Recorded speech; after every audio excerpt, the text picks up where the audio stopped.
Indian film ഹിസ്റ്ററിയിൽ തന്നെ ഇത് ഇങ്ങനെ ഒരു മൂവ്മെൻറ്റ് സ്ത്രീകളുടെ ഭാഗത്തുനിന്ന് ഇങ്ങനെ ഒരു സംഘടന ഉണ്ടാകുന്നത് ആദ്യമായിട്ടാണ്. ഇത്രയും ബ്രൂട്ടലായിട്ടുള്ള ഒരു സിറ്റുവേഷൻ അനുഭവിക്കേണ്ടി വന്ന് ഇത്തിരി കൂടി പ്രിവിലേജ്ഡ് ആയിട്ടുള്ള ഒരു നടി ചിലപ്പോൾ ഒരു പക്ഷേ ഇവരും കൂടി ആയിരിക്കാം. ഫിലിം ഇൻഡസ്ട്രി എന്ന് പറയുന്ന അതിലത്തെ ആൾക്കാർ ഇത്രയും നീതിബോധമില്ലാത്ത മനുഷ്യരാണോ? ആർക്കാണ് ഇന്ന് ഒരു പൊസിഷൻ എടുത്തിട്ട് ജോലി ചെയ്യാൻ പറ്റുക? ഈവൺ ജേർണലിസ്റ്റുകൾക്ക് പോലും അത് പറ്റുന്നില്ല. ലിജോയുടെ ഒരു വർക്ക് കൾച്ചറിനെ കുറിച്ചിട്ട് പുള്ളിയുടെ ഒരു ക്വാളിറ്റി എന്ന് വെച്ചത് ചില പുള്ളി ആർക്കും വലിയ പ്രിഫറൻസ് കൊടുക്കില്ല. കുട്ടികളെ നോക്കി കുടുംബം നോക്കിയിരുന്നവിടെ. അപ്പോൾ അങ്ങനെ കണ്ടിരുന്ന മനുഷ്യർക്കൊക്കെ ഇപ്പോൾ ഭയങ്കര ബഹുമാനവും അവൻ്റെ സ്നേഹമുണ്ട്. ഇനിയും ഒരു പ്രണയമൊക്കെ ആവാം കേട്ടോ. സത്യത്തിൽ ആഗ്രഹമുണ്ട്, പക്ഷെ എൻ്റെ കയ്യിലിരിപ്പിന് ഒരാളും വന്നും പെടില്ല. ലിജോയുടെ ഒരു വർക്ക് കൾച്ചറിനെ കുറിച്ചിട്ട് എങ്ങനെയാണ് അദ്ദേഹത്തിൻ്റെ ഒരു വർക്ക് കൾച്ചർ? ലിജോയുടെ വർക്ക് കൾച്ചർ എന്ന് പറഞ്ഞാൽ അന്ന് ഞങ്ങളെല്ലാവരും പുതുമുഖങ്ങളായിട്ട് എല്ലാവരും പുതുമുഖങ്ങളായതുകൊണ്ട് അപ്പോൾ ഞങ്ങൾക്കൊരു ഗ്രൂമിങ് സെഷൻ 3 ദിവസം ഉണ്ടായിരുന്നു. ഫിലിം ഇൻഡസ്ട്രിയിൽ തന്നെ വളരെ പ്രഗത്ഭരായ ആളുകളൊക്കെ വന്നിട്ടാണ് അതിൻ്റെ ക്യാമ്പ് കണ്ടക്ട് ചെയ്തിരുന്നത്. അപ്പോൾ ആക്ടിങ് ആണെങ്കിലും അതിൻ്റെ സ്ക്രിപ്റ്റിനെ കുറിച്ചാണെങ്കിലും അഭിനയത്തെക്കുറിച്ചാണെങ്കിലും എല്ലാതും നമ്മൾ ടെക്നിക്കൽ സൈഡ് അല്ലാത്ത ബാക്കി കാര്യങ്ങളൊക്കെ, പ്രത്യേകിച്ചും എങ്ങനെയാണ് നമ്മൾ ടെക്സ്റ്റിനെ മനസ്സിലാക്കേണ്ടത്, സ്ക്രിപ്റ്റിനെ മനസ്സിലാക്കേണ്ടത്, അഭിനയത്തെ മനസ്സിലാക്കേണ്ടത് എന്നൊക്കെ പഠിപ്പിച്ചിരുന്ന വിധത്തിൽ പിന്നെ ഞങ്ങൾക്കും കുറച്ച് അങ്ങോട്ടും ഇങ്ങോട്ടും ഇൻഹിബിഷൻ മാറാനായിട്ടൊക്കെയുള്ള കുറച്ച് ഫിസിക്കൽ എക്സസൈസുകളൊക്കെ ആയിട്ട് അതിനകത്തൊന്നും ലിജോ മാറി നിന്ന് അതൊക്കെ വീക്ഷിക്കുക എന്നുള്ളതല്ലാതെ അതിലൊന്നും ഇടപെട്ടിരുന്നില്ല. പിന്നെ പുള്ളിയുടെ ഒരു ക്വാളിറ്റി എന്ന് വെച്ചത് ചില പുള്ളി ആർക്കും വലിയ പ്രിഫറൻസ് കൊടുക്കില്ല. ഇപ്പോൾ നമ്മളെങ്ങനെയുണ്ടല്ലോ ലീഡർ റോൾ ചെയ്ത ആളുകൾ അവരെപ്പോഴും ഭയങ്കര പ്രത്യേകം പരിഗണിച്ചുകൊണ്ടിരിക്കുക, അവരെ കംഫർട്ട് സോണിൽ നിർത്താൻ വേണ്ടി എപ്പോഴും നമുക്കതൊക്കെ അങ്ങനെയുണ്ട്. നമുക്ക് ഇല്ലയെന്നൊന്നും പറഞ്ഞിട്ട് കാര്യമൊന്നുമില്ല, അതൊക്കെ ഉണ്ട്. അപ്പോൾ ഹൈറാർക്കിയലായിട്ട് മനുഷ്യന്മാരെ ഡീൽ ചെയ്യുക അങ്ങനത്തെ പരിപാടിയൊന്നും പുള്ളി ഞാൻ കണ്ടില്ല. ആളുടെ ആ സെറ്റിലൊന്നും ഞാൻ കണ്ടില്ല. എല്ലാവരും ആൾ ഒരുപോലെ ഡീൽ ചെയ്യുന്നത്. അപ്പോൾ ആൾക്ക് ദേഷ്യം വന്നാൽ ദേഷ്യം വരും. അതിപ്പോൾ ആരോടാണെങ്കിലും അത് ദേഷ്യം വരേണ്ട സാഹചര്യം ഉണ്ടെങ്കിൽ ദേഷ്യം വരുമായിരിക്കും. പക്ഷെ ഞങ്ങളൊക്കെ ഭയങ്കര കംഫർട്ട് ലെവലിൽ നിർത്തി ഞങ്ങൾക്ക് ഇമ്പ്രവൈസ് ചെയ്യാനുള്ള സാധ്യതകൾ തന്ന് ആ ഒരു സിറ്റുവേഷൻ പറഞ്ഞു തരും. എന്നിട്ട് പറയും നിങ്ങൾക്ക് എന്താണ് അങ്ങനെ ഒരു അമ്മയും മോനും തമ്മിലുണ്ടാകാവുന്ന ഒരു ഇൻട്രാക്ഷൻസ് അത് നിങ്ങൾ ഡയലോഗ് ഇമ്പ്രവൈസ് ചെയ്തോ. അങ്ങനെ ഒരുപാട് ഞങ്ങൾക്ക് സ്പേസ് തന്നിട്ടാണ് വളരെ കംഫർട്ടബിളായിട്ട് നിർത്തിക്കൊണ്ടാണ് അത് ചെയ്തത്. അപ്പോൾ ആളെ കൂടെ ഇതുവരെ എനിക്ക് ഒറ്റ സിനിമ മാത്രമേ ചെയ്യാൻ പറ്റിയിട്ടുള്ളൂ, വേറെ സിനിമകളൊന്നും ചെയ്യാൻ പറ്റിയിട്ടില്ല. അപ്പോൾ ആൾ വളരെ വേണ്ടത് മാത്രം പറഞ്ഞു തരികയും അത് മാത്രം ഒപ്പിയെടുക്കുകയും ചെയ്യുന്ന ഒരാളാണ്. അത് മാത്രമേ അപ്പോൾ അത്രേ പറയുള്ളൂ. വളരെ കുറച്ച് സംസാരിക്കുന്നു, കുറച്ച് കാര്യങ്ങളെ നമ്മളോട് ആവശ്യപ്പെടുന്നുള്ളൂ. അതും എനിക്ക് പിന്നെ അന്ന് അതിൻ്റെ ക്രൂ തന്നെ വളരെ കംഫർട്ടബിളായിരുന്നു. ക്യാമറ തൊട്ട് അസോസിയേറ്റ്സ് ആണെങ്കിലും എഡീസ് ആണെങ്കിലും ഒക്കെ ഞങ്ങൾ അത്രയും കംഫർട്ട് സോണിൽ നിർത്തിയിട്ടാണ് അത് ചെയ്തത്. ഒരു സ്ട്രെസ് റിലീഫ് കൂടിയായിരുന്നു തോന്നുന്നു. തീർച്ചയായിട്ടും. കാരണം അന്ന് അത്രയും ദിവസങ്ങൾ നമുക്കൊരു ഓപ്പൺ ഡേറ്റ് ആയിരുന്നു. അപ്പോൾ ഇങ്ങനെ കൃത്യമായിട്ട് 19 ദിവസം നിങ്ങൾ എറണാകുളത്ത് തന്നെ ഉണ്ടാവണം, വേറെ എവിടെയും പോകരുതെന്നാണ് പറയുന്നത്. അപ്പോൾ നമുക്ക് മുന്നേ തന്നെ ഡേറ്റ് സാധാരണ നമുക്ക് ഇപ്പോൾ ചെയ്യുന്നത് പോലെ അങ്ങനെയല്ല. ചേച്ചിക്ക് ഒരു 10 ദിവസം 12 ദിവസം ഉണ്ടാവും എന്ന് പറയുന്നത്. അപ്പോൾ അവരങ്ങനെ ചില ദിവസങ്ങൾ വരുമ്പോൾ കുറച്ച് ദിവസം മുമ്പ് അറിയിക്കും, ചേച്ചി ഇനി അടുത്തത് എത്ര ദിവസമാണ് മുമ്പാണെന്നുള്ളത്. അങ്ങനെയായിരുന്നു. അപ്പോൾ അതൊരു ഓപ്പൺ ഡേറ്റ് ആയിരുന്നു. അപ്പോൾ അതുകൊണ്ട് വളരെ കംഫർട്ടബിളായിട്ട് തന്നെ പോയി. ഭയങ്കര ഫ്രണ്ട്ലി ആയിട്ട് കഴിഞ്ഞ ഒരു സിനിമയാണത്. അങ്ങനെ വളരെ ഫ്രണ്ട്ലി അറ്റ്മോസ്ഫിയറിൽ രൂപപ്പെടുന്ന സിനിമകളൊക്കെ വളരെ കുറച്ച് ചെയ്തിട്ടുള്ളൂ. മറ്റേത് ഇങ്ങനെ ഭയങ്കര നമ്മൾ ആ പ്രൊഫഷണൽ വേയിൽ പോകുന്നു, അഭിനയിക്കുന്നു, തിരിച്ചു വരുന്നു, വേറെ കമ്മ്യൂണിക്കേഷനൊന്നും ഉണ്ടാവില്ല. അതേസമയം എനിക്ക് തോന്നുന്നു ഈ യങ്സ്റ്റേഴ്സിൻ്റെ ഒപ്പം വർക്ക് ചെയ്യുമ്പോൾ അങ്ങനെയല്ല, ഭയങ്കര പെട്ടെന്ന് അവർ ചേച്ചിയായിട്ടോ അമ്മയായിട്ടോ ഒക്കെ എന്നെ ഏറ്റെടുക്കും. സ്ത്രീകളുടെ മേൽക്കയിൽ ഒരു കൂട്ടായ്മ WCC ഉണ്ടാവുന്നു. കുറച്ച് സ്ത്രീകൾ അവരുടെ നിലപാട് പറയുന്നു, അവരുടെ രാഷ്ട്രീയം പറയുന്നു, അവരുടെ ആവശ്യങ്ങൾ പറയുന്നു. ഒരിക്കലെങ്കിലും സിനിമയിൽ അല്ലെങ്കിൽ സമൂഹത്തിന് മുൻപിൽ അപമാനിക്കപ്പെട്ട ഒരു സ്ത്രീയുടെ കൂടെ നിൽക്കുന്നു. അതിന് കൂടെ നിന്നവർക്ക് പോലും സിനിമ ഇൻഡസ്ട്രിയിൽ ജോലി അവരുടെ കരിയറിനെ അത് വല്ലാത്ത രീതിയിൽ ബാധിക്കുന്നു. WCCയിലേക്ക് കടന്നു വരുമ്പോൾ ഈ സാഹചര്യങ്ങളോടൊക്കെ മനസ്സിൽ കണ്ടിരുന്നില്ല. അപ്പം ഇത് സിനിമ അല്ലെങ്കിൽ അഭിനയ ജീവിതത്തിനെ ബാധിക്കുമോ എന്നുള്ളൊരു പേടിയോ, അല്ലെങ്കിൽ ഇപ്പോഴും ഈ പറയുന്ന പുരോഗമനവാദം പറയുന്ന പല സിനിമാ പ്രവർത്തകരും WCCക്കെതിരായും ഈ കൂട്ടായ്മയ്ക്കെതിരായും സംസാരിച്ചവരാണ്. അപ്പം അങ്ങനെ ഒരു കൂട്ടായ്മയിൽ നിൽക്കുമ്പോൾ സ്ട്രഗിളുകൾ ഉണ്ടാവുന്നില്ല. ഇപ്പം ജോളി ചിറയത്ത് എന്ന് പറയുന്ന വ്യക്തിക്ക് മാത്രമല്ല, ഒരു അഭിനേത്രിക്ക് മാത്രമല്ല, എല്ലാവർക്കും ആ ഒരു പ്രശ്നം ഉണ്ടാകുന്നുണ്ട്. പക്ഷെ ഇപ്പോഴും ആ ഒരു നിലപാടിനോട് അല്ലെങ്കിൽ ആ കൂട്ടായ്മയ്ക്ക് ഒപ്പം നിൽക്കുന്ന കുറച്ചധികം പേരുണ്ട്. എങ്ങനെയാണ് ആ ഒരു അതിനെ അതിജീവിക്കുന്നത്, അല്ലെ ആ ഒരു ഫൈറ്റ് സിനിമ ഇൻഡസ്ട്രിയിൽ? ഒന്നെന്ന് പറഞ്ഞാൽ എനിക്ക് മനസ്സിലായിട്ടുള്ള ഒരു കാര്യം, നമ്മളെപ്പോഴും ചരിത്രത്തിൽ എവിടെ എടുത്ത് നോക്കിയാലും നമ്മളൊരു നല്ല കാര്യത്തിന്, ഒരു മാറ്റത്തിന് വേണ്ടി നിലകൊള്ളുമ്പോൾ വളരെ കുറച്ച് പേരുണ്ടാവാറുള്ളൂ. ആ കുറച്ച് പേർക്ക് ഒരുപാട് തിക്താനുഭവങ്ങൾ ഉണ്ടാവുകയും ചെയ്യും. അത് ഹിസ്റ്ററിയിലെ ഏത് ഘട്ടത്തിലും നിങ്ങൾ എടുത്ത് നോക്കിക്കോ. ഇവിടെയാണെങ്കിലും ഇന്ത്യൻ ഹിസ്റ്ററിയിൽ ഇന്ത്യൻ ഫിലിം ഹിസ്റ്ററിയിൽ തന്നെ ഇത് ഇങ്ങനെ ഒരു മൂവ്മെൻറ്റ് സ്ത്രീകളുടെ ഭാഗത്തുനിന്ന് ഇങ്ങനെ ഒരു സംഘടന ഉണ്ടാകുന്നത് ആദ്യമായിട്ടാണ്. അന്ന് അതേസമയം മേ ബി ഇത്രയും ബ്രൂട്ടലായിട്ടുള്ളൊരു ഇൻസിഡൻറ്റും വേറെ രീതിയിലൊക്കെ ഇപ്പോൾ കാസ്റ്റിംഗ് കൗച്ചിങ് അങ്ങനെയൊക്കെ പറഞ്ഞ പലതും ഉണ്ടെങ്കിൽ പോലും ഇത്രയും ബ്രൂട്ടലായിട്ടുള്ളൊരു സിറ്റുവേഷൻ അനുഭവിക്കേണ്ടി വന്ന് ഇത്തിരി കൂടി പ്രിവിലേജ്ഡ് ആയിട്ടുള്ളൊരു നടി ചിലപ്പോൾ ഒരു പക്ഷേ ഇവരും കൂടി ആയിരിക്കാം നമ്മളെ ഇൻഡസ്ട്രിയിലാണ്. അപ്പോൾ അതുവരെ ഈ ഒരു വിഷയം പുറത്ത് വരുമ്പോൾ ഈ ഇൻഡസ്ട്രിയും സമൂഹവും ഒന്നിച്ചവരൊപ്പമായിരുന്നു അല്ലേ? എപ്പോഴാണ് അത് മാറി മറിഞ്ഞത്? ഇൻഡസ്ട്രിയുടെ അകത്തുള്ള പ്രഗത്ഭനായ ഒരു വ്യക്തിക്ക് നേരെ ഒരു ആരോപണം വന്നപ്പോൾ മാത്രമാണ് ഇൻഡസ്ട്രിയിൽ അത് രണ്ടായിട്ട് പൊസിഷൻ മാറുന്നത്. അപ്പോൾ എൻ്റെ ഒരു പ്രശ്നം എന്ന് വെച്ചാൽ, ഇപ്പോൾ ഈ മനുഷ്യരുടെ ഇങ്ങനെ ഒരു നിലപാട് മാറുന്ന മനുഷ്യന്മാരുടെ ധാർമ്മികത തന്നെയാണ് നമ്മൾ പരിശോധിക്കേണ്ടത്. കാരണം ഇതിപ്പോൾ ഇൻഡസ്ട്രിയുടെ പുറത്തുള്ള ഒരാളായിരുന്നെങ്കിൽ ഇവരിന്ന് ആർക്കൊപ്പം നിൽക്കുമായിരുന്നു? ബാധിക്കപ്പെട്ട ആ സ്ത്രീക്കൊപ്പമല്ലേ നിൽക്കുക? അപ്പോൾ അവരുടെ ധാർമ്മികത അവർ സ്വയം പരിശോധിക്കേണ്ട കാര്യമാണ്. എനിക്കിത് പറയാൻ ഒരു ബുദ്ധിമുട്ടൊന്നുമില്ല.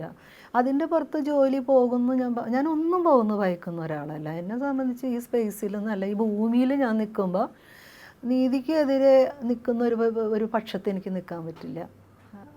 അത് എൻ്റെ എനിക്കറിയില്ല, അത് ഞാൻ വലിയൊരു സംഭവമായിട്ടൊന്നുമല്ല പറയുന്നത്. എനിക്ക് അങ്ങനെ ജീവിക്കാൻ പറ്റുള്ളൂ.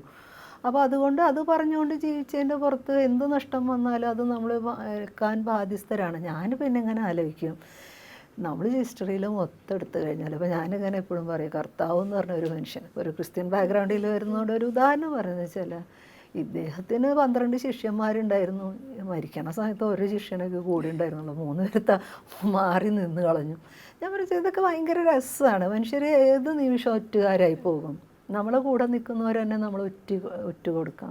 ഇതെല്ലാം മനുഷ്യൻ്റെ ഭയത്തിൽ നിന്നാണ്. അപ്പോൾ അത് നമുക്ക് അവരെ കുറ്റം പറയേണ്ട അല്ല. ഞാൻ പറഞ്ഞാൽ അതൊരു കുറച്ചിലായിട്ടല്ല കാണുന്നത്. പക്ഷേ ഇങ്ങനെ ഒരു പൊസിഷൻ എടുക്കാൻ പ്രാപ്തരായ മനുഷ്യർ, ആ പൊസിഷൻ എടുത്തതുകൊണ്ട് അവർക്ക് ഒന്നും നഷ്ടപ്പെടാനില്ലാത്ത മനുഷ്യർ അതിനു വേണ്ടി പൊസിഷൻ എടുക്കാണ്ടാവുമ്പോൾ ഭയങ്കര വേദനയുണ്ട്. ശരിക്കും പറഞ്ഞാൽ അതുകൊണ്ടാണ് ഞാൻ എപ്പോഴും പറയുന്നൊരു കാര്യം, അധികാരവും പണവും ആർജവം ഒക്കെയുള്ള മനുഷ്യർ, ഐ മീൻ ആ ഒരു സോഷ്യൽ ക്യാപിറ്റൽ കൂടുതൽ ഉള്ള അധികാരമുള്ള ഒരു മനുഷ്യരാണ് നീതിബോധമുള്ളവരായി മാറേണ്ടത്. കാരണം ഈ സിസ്റ്റത്തിൻ്റെ മേലെ ഇവരാണ് എല്ലാം നിയന്ത്രിക്കുന്നത്. നമ്മളൊരു കാര്യം നോക്കുമ്പോൾ, നിങ്ങൾക്ക് പണവും അധികാരവും ഉള്ള ഒരാളാണ് സിസ്റ്റത്തെ മുഴുവൻ നിയന്ത്രിക്കുന്നത്. ബാക്കി മുഴുവനും പെരിഫറലായിട്ട് മേലെ കിടന്ന് ഇങ്ങനെ കളിക്കുന്നുണ്ടെന്നേ ഉള്ളൂ. നീതിക്ക് വേണ്ടിയുള്ള സമരമായിക്കോട്ടെ, ഭൂമിക്ക് വേണ്ടിയുള്ള സമരമായിക്കോട്ടെ, ആർട്ടായിക്കോട്ടെ, കൾച്ചറായിക്കോട്ടെ, അത് ഈ ഫൗണ്ടേഷൻ്റെ മേലെ നിൽക്കുന്ന ഒരു ലെയറുകൾ മാത്രമാണ്. പക്ഷെ അപ്പോഴും ഇതിൻ്റെ നിയന്ത്രണം മുഴുവനും ഈ ഒരു മൂലധനത്തിനാണ്. മനസ്സിലായോ? അപ്പോൾ ഇതിൽ പങ്കാളിത്തമില്ലാത്ത മനുഷ്യരെന്നും ഇതിൻ്റെ പുറത്തായിരിക്കും. അപ്പോൾ ഇതിന് പങ്കാളിത്തമില്ലാത്ത മനുഷ്യന്മാർക്ക് നേരെ ഉണ്ടാകുന്ന അനീതികൾ അവർ കൂടെ നിന്ന് പറഞ്ഞാൽ അതിനൊന്നും വലിയ വിലയൊന്നും ഉണ്ടാവില്ല. ഒരു സ്ത്രീ എന്നുള്ള രീതിയിൽ ഏറ്റവും വർദ്ധിത ജനവിഭാഗത്തിൻ്റെ തന്നെ ഒപ്പമുള്ളവരാണ് നമ്മൾ, എസ് എ ജെൻഡർ. അതിനകത്ത് പ്രിവിലേജ്ഡ് ഉള്ളവരും കുറച്ച് ജാതി പ്രിവിലേജ് അല്ലെങ്കിൽ സാമ്പത്തികമായിട്ട് സുരക്ഷിതത്വം വിദ്യാഭ്യാസമൊക്കെ ഉള്ള സ്ത്രീകളുണ്ടാകും. പക്ഷേ എസ് എ ജെൻഡർ നമ്മൾ അണ്ടർ പ്രിവിലേജ്ഡ് ആയിട്ടുള്ള മനുഷ്യവിഭാഗങ്ങളാണ്. അപ്പോൾ അവർക്ക് നേരെ വരുന്ന ഒരു കാര്യത്തിൻ്റെ അകത്ത് പൊസിഷൻ എടുക്കാൻ കുറച്ച് ആളെ ഉണ്ടാവുള്ളൂ. അപ്പോൾ അത് മനസ്സിലാക്കിക്കൊണ്ട് തന്നെ നമ്മൾ അത്തരം മൊമെൻറ്റിന് വേണ്ടിയിട്ട് നിൽക്കണം. അതിനെന്ത് പരിമിതി ഉണ്ടെങ്കിലും അത് ചരിത്രപരമായ ദൗത്യമാണ്.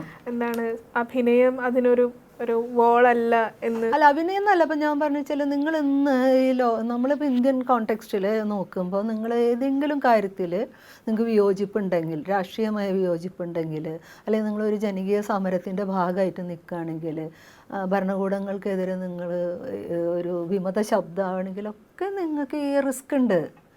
അതിപ്പോൾ പിന്നെ എനിക്കിങ്ങനെ നിങ്ങൾ ചോദിക്കുമ്പോൾ ഒരു പക്ഷേ എല്ലാവരും ചോദിക്കുമ്പോൾ എനിക്ക് തോന്നുന്നു ഫിലിം ഇൻഡസ്ട്രി എന്ന് പറയുന്ന അതിലത്തെ ആൾക്കാർ ഇത്രയും നീതിബോധമില്ലാത്ത മനുഷ്യരാണോ? കാരണം അവർ ഇത്രയും പേടിത്തൂറികളാണോ? അവർക്ക് ഒരു രാഷ്ട്രീയ നിലപാടില്ലേ? അവർക്കൊരു നീതിയെക്കുറിച്ചുള്ള കൺസേൺ ഇല്ലേ?